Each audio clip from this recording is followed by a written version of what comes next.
আমরা প্রথমে আমটা ধুয়ে আমটা প্রথমে সিদ্ধ করে নেব জলে দিয়ে। আমটা প্রথমে একটু সিদ্ধ করে নিয়ে জলটা ফেলে দিলে টকটা একটু কম হয়ে যাবে। তারপরে আমরা মিষ্টি দেব। আগে একটু সিদ্ধ করে নিলাম আমটা। 1 চামচ নুন দিয়ে দিলাম। আমটা অনেকটা পেকে পেকে এসেছে, সেই জন্য আমটা তাড়াতাড়ি সিদ্ধ হয়ে যাচ্ছে। এবার আমি আমটা নামিয়ে নেব।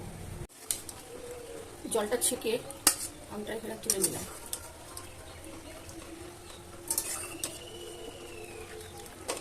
এটা আমাদের গাছের আম তো অনেকটা পেকে গেছে।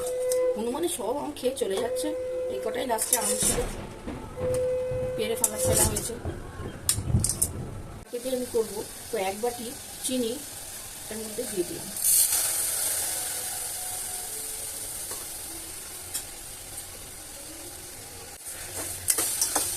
চিনিটা একটু গলে এলেই আমি আমগুলো দিয়ে দেবো।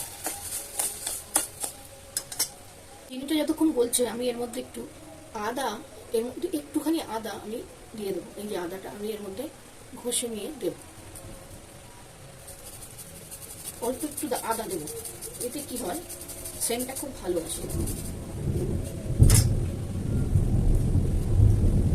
চিনিটা ততক্ষণ আমি ফোটাবো যতক্ষণ না চিনিটার কালারটা একটু চেঞ্জ হবে, ততক্ষণ আমি একটু চিনিটাকে ফোটাবো।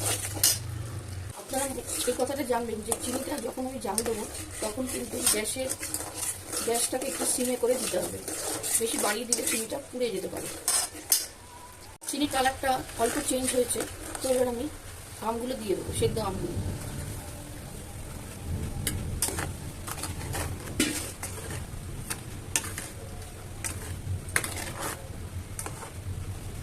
এবার একটু ফুটবে।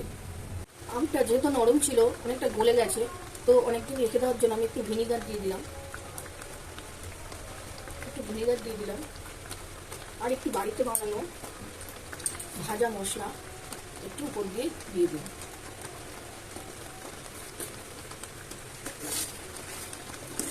দেখুন এরকম হয়েছে।